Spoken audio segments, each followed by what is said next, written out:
नमस्कार, मेरा नाम सुमित अवस्थी है और आप देख रहे हैं हम भारत के लोग। लोकसभा चुनावों की सरगर्मियां पूरे शबाब पर हैं।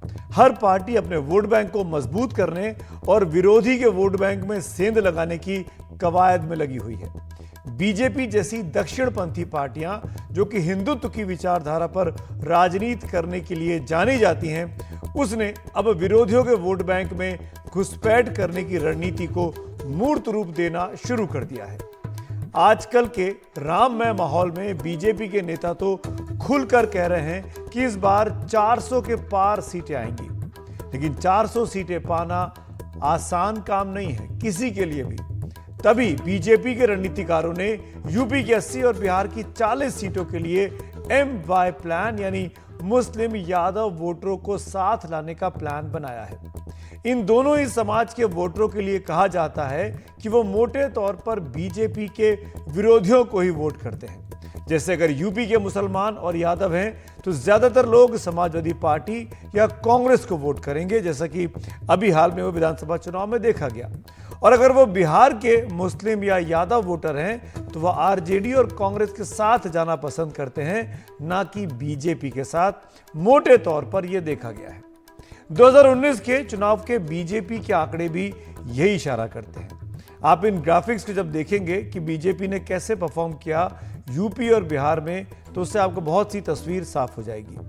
वो ग्राफिक्स के सामने जब आता है तो उससे पता लगता है कि मुसलमान ने 8% वोट कर किया बीजेपी को, ये हम बात उत्तर प्रदेश की कर रहे हैं, और यादवों ने करीब 23% वोट दिया था। ये 2019 के चुनाव की बात हो रही है, लोकसभा की। अगर हम बिहार की बात करें, उत्तर प्रदेश की अगर सीटें बात करें तो बीजेपी 80 में से 62 जीते थी और 49% से ऊपर वोट बीजेपी को इन 62 सीटों पर मिला था। अब अगर बिहार की बात कर ली जाए तो बिहार में अगर मुस्लिम और यादवों की वोट की बात की जाए तो 6% वोट मुसलमान बीजेपी को कर रहे थे और यादव ने 21% बीजेपी को वोट किया। और अगर लेकिन कुल वोट परसेंटेज की बात की जाए 2019 में तो 23.6% वोट बीजेपी को मिला था। अलायंस में बीजेपी लड़ी थी, बीजेपी के साथ जेडीयू और एलजेपी थी, और 40 में से 17 सीटें बीजेपी जीती थी। बीजेपी ने 17 ही जीती थी और 17 की 17 उसी के खाते में गई थी। इसीलिए ये माना जाता है कि बिहार और यूपी में मोटे तौर पर जो अल्पसंख्यक वोटर है या यादव समाज का वोटर है, वो स्थानीय पार्टी पर भरोसा ज़्यादा करता है जो यादव समाज को लीड करती है, चाहे वो समाजवादी पार्टी हो या फिर बिहार में आरजेडी हो। बीजेपी ने इसी कड़ी में एक सियासी चौपड़ आजकल बिछाई हुई है। यूपी में शुक्रिया मोदी भाईजान के नाम से मुस्लिम समाज की महिलाओं में एक अभियान की शुरुआत की गई है। इसके साथ ही आपको कल बीजेपी का कार्यक्रम लॉन्च हुआ। इसके साथ ही यादव मंच के कार्यक्रम में कल उप मुख्यमंत्री ब्रजेश पाठक ने कहा, बगैर नाम लिए समाजवादी पार्टी का, कि जो राजा राम का नहीं हुआ तो वो कृष्ण का कैसे होगा, और जो राजा कृष्ण का नहीं हुआ तो वो यदुवंशी कैसे हो सकता है। इस बाइट के बहुत से मतलब हैं। सिर्फ सीधे तौर पर वो इशारा कर रहे थे यादव मंच के इस कार्यक्रम में खड़े होकर अखिलेश यादव के ऊपर।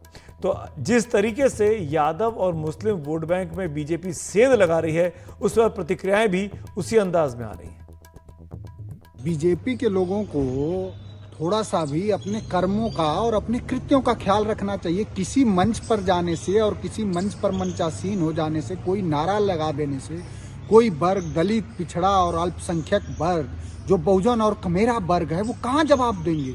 आज देश के सारे शैक्षणिक संस्थानों में जब 56 के 56 केंद्रीय विश्वविद्यालयों में कहीं कोई दलित पिछड़ा नहीं है, उत्तर प्रदेश में सबसे ज्यादा अगर हत्याएं हुई हैं, सबसे ज्यादा अगर बर्बरता हुई है तो पिछड़े समाज के प्रति हुई है, यादवों के। मैं पूछना चाहूंगा भारतीय जनता पार्टी से कि जब देवरिया में यादव समाज के प्रति बर्बरता हुई, उसका घर गिराने तक की साजिश हुई, तो कहाँ थे आपके लोग। मैं पूछना चाहूंगा चंदौली की बेटी की हत्या कर दी गई तो भारतीय जनता पार्टी के लोग कहाँ थे। मैं पूछना चाहूंगा हेमंत यादव की हत्या कर दी गई तो कहाँ थे। जौनपुर में यादवों की हत्या हुई तो कहाँ थे। आज उत्तर प्रदेश में सबसे ज्यादा दलित और पिछड़े और संख्यक वर्ग के लोगों को, एनसीआरबी के भी डेटा है, उनको जेलों में अनावश्यक भरा गया है। भारतीय जनता पार्टी ने सबका साथ, सबका विकास, सबका विश्वास और सबका प्रयास केवल नारा नहीं दिया है, बल्कि आज सरकार की योजनाओं में भारतीय जनता पार्टी के द्वारा आज राजनीतिक प्रतिनिधित्व में इन सबको साथ लेकर के चले हैं और इसी कारण से जो लंबे समय तक इस देश में जाति मजहब के समीकरण साधने का काम करते थे, वो सारे समीकरण ध्वस्त हो गए। मुसलमानों के मन में जो भाजपा के लिए अब तक प्रोपेगेंडा पॉलिटिक्स थी, वो भी कहीं ढहती हुई दिखाई दे रही है। बड़ी संख्या में आज मुस्लिम समाज के लोग भी भारतीय जनता पार्टी के साथ जुड़ रहे हैं। हर जाति, हर समुदाय के लोग आज भारतीय जनता पार्टी की विकास की यात्रा में साथ सहभागी हैं। ये जो तस्वीरें आप देख रहे थे, कल बीजेपी ने जो शुक्रिया मोदी जान कार्यक्रम लखनऊ में किया, मोदी भाईजान, उसी की तस्वीरें आपने देखी। दरअसल बीजेपी इन दिनों यादव समाज के लोगों को ये भी बताने की कोशिश कर रही है कि सत्ता में भागीदारी से ही समाज का भला हो सकता है। योगी आदित्यनाथ के मंत्रिमंडल में भी गिरीश यादव को मंत्री पद दिया गया है। सपा, जो कि अपने आप को यादवों की सबसे बड़ी पार्टी उत्तर प्रदेश में मानती है, वो 4 चुनाव यूपी में लगातार हार चुकी है। भारतीय जनता पार्टी के अल्पसंख्यक मोर्चे ने एक कार्यक्रम आयोजित किया है जिसमें प्रधानमंत्री मोदी की तमाम जो योजनाएं हैं, उन योजनाओं के लिए महिलाओं की तरफ से आभार व्यक्त करने का ये कार्यक्रम है। और इस कार्यक्रम के लिए प्रदेश भर से अलग अलग जगहों से जो महिलाएं आई हैं, वो महिलाएं प्रधानमंत्री मोदी को अपना भाई बता रही हैं, क्योंकि इनका ये कहना है कि जिस तरीके से ट्रिपल तलाक का मुद्दा मुस्लिम महिलाओं के पक्ष में गया, जिस तरीके से केंद्र की तमाम योजनाएं, चाहे उज्ज्वला योजना हो, शौचालय योजना हो, आवास योजना हो या फ्री राशन हो, आयुष्मान कार्ड हो, ऐसी तमाम योजनाएं हैं जिन योजनाओं से महिलाओं को खासतौर पर लाभ हुआ है। और इन योजनाओं की वजह से जो तमाम मुस्लिम महिलाएं हैं वो बीजेपी से जुड़ते जा रही हैं। और इस वजह से ये आज शुक्रिया मोदी भाईजान कहते हुए, ना दूरी है ना खाई है, मोदी हमारा भाई है, नारा लगाते हुए लखनऊ में इकट्ठे हुए हैं। और यहाँ इकट्ठे होकर के ये संदेश देने की कोशिश करें कि आने वाले लोकसभा चुनाव में मुस्लिम भी बीजेपी को वोट देंगे। इसके साथ ये तो बात उत्तर प्रदेश की हुई। अगर बिहार की बात की जाए तो बीजेपी अपने हिस्से के इकलौते यादव सीएम जो हाल ही में बने मध्य प्रदेश के नए नवेले मुख्यमंत्री मोहन यादव को पटना भेज रही है। हालांकि ये पार्टी का औपचारिक प्रोग्राम नहीं है, लेकिन 18 और 19 जनवरी को पटना में एक कृष्ण चेतना मंच के कार्यक्रम में मोहन यादव शिरकत करेंगे। इस कार्यक्रम में यादव समाज के लोग उनका सम्मान और अभिनंदन करेंगे। यानी लालू यादव के रुतबे वाले बिहार में बीजेपी के यादव चेहरे मोहन यादव का स्वागत होगा, सम्मान होगा। बीजेपी इस बार किसी भी कीमत पर MY वोटों को विरोधियों के लिए भूल जाने को तैयार नहीं है। अमूमन ये माना जाता था कि बीजेपी 80% की बात करती है, उसको 100% की फिक्र नहीं होती है। इस 20% में बात मुसलमानों की खास तौर पर होती थी। इसी मुद्दे पर बात करते हैं। मेरे साथ 2 खास मेहमान हैं। RJD के प्रवक्ता हैं बिहार से, बिहार की पार्टी RJD, नवल किशोर जी हमारे साथ जुड़ रहे हैं, और साथ में कुंतल कृष्ण जी हैं जो कि भारतीय जनता पार्टी के प्रवक्ता है। स्वागत है आप दोनों का। नवल जी, मेरा पहला सवाल आप ही से है। मोहन यादव पटना आ रहे हैं, मध्य प्रदेश के मुख्यमंत्री हैं, पटना में कोई लोक मंच बना है, वहां उनका स्वागत होने वाला है। कैसे देखती है आपकी पार्टी इस चीज को? नहीं, पार्टी को इस अवसर को या इस आयोजन को किसी दृष्टि से देखने की जरूरत नहीं है। कोई चीफ मिनिस्टर किसी भी राज्य का कहीं भी जा सकता है, उसका अधिकार है, और बुलाने वाले चाहें तो कहीं भी बुला सकते हैं। अगर इसको राजनीतिक नजरिए से देखना चाहते हैं तो भाजपा ने बिहार में, जो आप अभी यादव और मुस्लिम की बात कर रहे हैं, भाजपा ने कई यादवों को अध्यक्ष बनाकर देख लिया। नित्यानंद राय हैं, या आप देख लीजिए नंद किशोर यादव हैं, या हुकुमदेव नारायण। लगातार ये तीनों लोग लगातार लालू जी के खिलाफ में पिछले 20 साल से बोल रहे हैं। लेकिन क्या फर्क पड़ा? फर्क इसलिए नहीं पड़ा कि मंडल कमीशन जब लागू हुआ तो भारतीय जनता पार्टी, जो कि एकदम जो पिछड़ा वर्ग के हित की बात आई, तो भारतीय जनता पार्टी ने जनता दल की सरकार गिराई। ये कोई भूल नहीं सकता है। दूसरी बात, जातीय जनगणना की जब बात आती है तो बिहार में जातीय जनगणना होगी और देश में नहीं हो सकती है। तो ओबीसी, देश भर के ओबीसी को यह मालूम है कि भारतीय जनता पार्टी सिर्फ वोट साधना चाहती है, हित के लिए कोई काम नहीं करती है। और बिहार की जनता, आप जवाब भी देना चाहेंगे, और आप हमको ये समझाइए भी कि क्यों मोहन यादव को पटना बुलाया जा रहा है। कुंतल जी। सुमित जी, अभी मैं सुन रहा था अपने भाई को राष्ट्रीय जनता दल से, ये भूल रहे हैं कि लालू प्रसाद यादव जो जिस राजनीति को करते हैं, या उत्तर प्रदेश में मुलायम सिंह जी का परिवार जिस राजनीति को करता है, उसमें यदुवंशियों के प्रतिनिधित्व के नाम पे सिर्फ और सिर्फ लालू प्रसाद यादव और मुलायम सिंह यादव के परिवार की ही भागीदारी है। बाकी यदुवंशियों की भागीदारी कहीं नहीं है। और अभी ये खुद प्रोफेसर साहब इस बात को कह रहे थे कि भारतीय जनता पार्टी ने हमेशा से सारे समाज को प्रतिनिधित्व दिया है।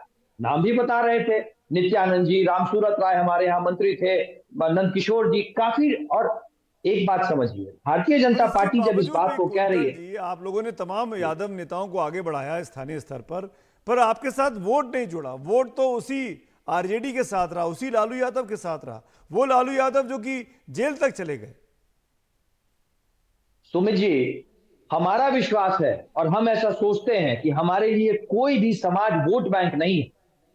आप देखें, आप ही ये बात कह रहे थे, हमारी जो योजनाएं हैं, हमारी योजनाओं से लाभ किसी एक समाज को नहीं होता है। तो फिर मोहन यादव को पटना क्यों बुलाया जा रहा है इस चुनावी सीजन में? मोहन यादव का स्वागत आप भोपाल में कर लेते जाके।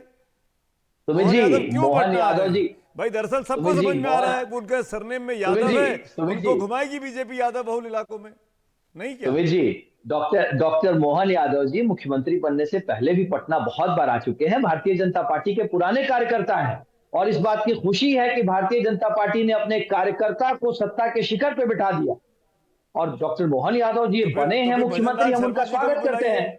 विष्णुदेव साय जी को इनका स्वागत क्यों नहीं किया जा रहा है? सुमित जी, उनका भी स्वागत करेंगे। और ये बात भी सत्य है कि मैं आपको बता देना चाहता हूं, मैं कुछ छुपाऊंगा नहीं, भारतीय जनता पार्टी इस बात को स्पष्ट रूप से बता रही है। हम तो कह रहे हैं कि साहब, हमारे यहाँ किसी समाज को प्रतिनिधित्व देने का मतलब होता है एक छोटे से कार्यकर्ता को भी सत्ता के शिखर पे बिठाना। नवल जी, मतलब परिवार, नवल जी कुछ बोलना चाह रहे हैं, कुंतल जी सुन लीजिए, नवल जी कुछ बोलना चाह रहे हैं। नवल जी, मोहन जी से सिर्फ 2 सवाल पूछ लेंगे तो कुंतल जी को पता चल जाएगा कि असली और नकली नायक में क्या अंतर है। उनसे पूछिए कि क्या मध्य प्रदेश में जातीय जनगणना कराएंगे? ओबीसी का आरक्षण जो 27% है देश स्तर पे, अभी मध्य प्रदेश में अभी भी बहुत कम है, 12 या 13% है। क्या उसको 27% पर ले जा पाएंगे? लेकिन मेरा सवाल नवल जी आपसे है, एक इंपॉर्टेंट बात कुंतल जी ने बोली थी और मेरे ख्याल से नवल जी को इसका जवाब देना चाहिए। जब यदुवंशियों की बात आती है तो आप लोग एक परिवार तक सीमित हो जाते हैं। क्या लालू यादव के परिवार में यादव हैं? क्या उसी परिवार के लोग निकल कर आगे बढ़ेंगे, बाकी यादवों का भला नहीं होगा? इसका जवाब जरूर दीजिए, दर्शक जानना चाहेंगे। परिवार वैसे ही लगता है आप पे। अच्छा, परिवार से अलग नहीं होते तो ये रामकृपाल जी को कैसे ले जाते? रंजन यादव कहां से आए थे? इन बता, जो मैं आपसे जो बात कर रहा हूं वो कैसे बात कर पाता? ये लोग सिर्फ एक भ्रम फैलाना चाहते हैं, दुष्प्रचार करना चाहते हैं। इनको नहीं मालूम है क्या कि रघुवंश प्रसाद सिंह, जगतानंद सिंह से बड़ा राजपूत नेता कोई बिहार में है क्या? मनोज झा से, रघुनाथ झा से, शिवानंद तिवारी से बड़ा नेता कोई भारतीय जनता पार्टी में है क्या? अगर जातीय स्तर पर देखना चाहते हो को मैं जातिवार वैसे लोगों का नाम बता सकता हूं, उसके टक्कर का भारतीय जनता पार्टी में एक भी नेता नहीं होगा। तो जिस तरह के नेता है नवल जी, बीजेपी के जो मुहिम है मुस्लिम और यादवों को साथ लाने की, उनमें आपके वोट बैंक में सेंध लगाने की, यूपी के लिए भी बिहार के लिए भी, कितनी सफल होगी? देखिए, अगर ये बात सही होता तो मोदी जी, देखिए मोदी जी वास्तव में जो इनके नेता हैं या देश के नेता मान लेते हैं उनको, वो क्यों घबराए हुए हैं? जब जातीय जनगणना होती है तो कहते हैं कि देश में जाति है ही नहीं, केवल हमारे लिए कोई जाति नहीं है, गरीब है, युवा है, महिला है, किसान है। इस तरह का झूठ फैलाने वाले नेता जिनके पोस्टर बॉय हों, उनसे क्या उम्मीद की जा सकती है? जाति भारतीय समाज की सच्चाई है। लालू जी के सामने तो खड़ा भी नहीं हो सकते हैं वो। सुमित जी, ये लोग सिर्फ और सिर्फ परिवार की बात करते हैं, परिवार के रिश्तेदारों की बात करते हैं। संघ परिवार पर भी 2 लाइन बोल दीजिएगा। लालू प्रसाद, नवल जी मैं बोल रहा हूं, एक सवाल और, आप मुझे एक बात बता दें, लालू जी के परिवार के कितने सदस्य, अरे आप 10 मिनट बोलिए ना, परिवार के कितने सदस्य, कितने लोग उनके परिवार और उनके रिश्तेदारी के विधानसभा, विधान परिषद और राज्यसभा में हैं, और कितने लोगों की दावेदारी हो रहे हैं, और उनके परिवार में कितने लोग हैं? आपकी देखिए, आपकी यादव के परिवार में सब के सब सत्ता में साझीदार हैं नवल जी, और इस बात आपकी देखिए, आपकी समान ज्ञान कमजोर है, आपकी समान ज्ञान कमजोर है, आपकी छोटा सा लेकिन इंटरेस्टिंग आप लोगों ने डिबेट किया। बहुत बहुत धन्यवाद वक्त निकालने के लिए, जुड़ने के लिए। लेकिन कुल मिलाकर बीजेपी ने सेंधमारी की तैयारी तो कर रखी है, लेकिन जातीय जनगणना का जो सवाल है जो कि आरजेडी के प्रवक्ता ने उठाया, उसका जवाब तो बीजेपी के नेताओं को इन राज्यों में, जब आप इस समाज के लोगों के पास जाएंगे तो वो तो पूछा ही जाएगा कि जातीय जनगणना का क्या हुआ, क्या वो अपने अपने राज्यों में कराएंगे या नहीं कराएंगे। तो मोदी भाईजान के नाम पर निशाने पर थे विपक्ष के तमाम प्लान, लेकिन होगा क्या, ये तो 24 के नतीजे बताएंगे। फिलहाल एक ब्रेक के उस पार खबरें और भी हैं।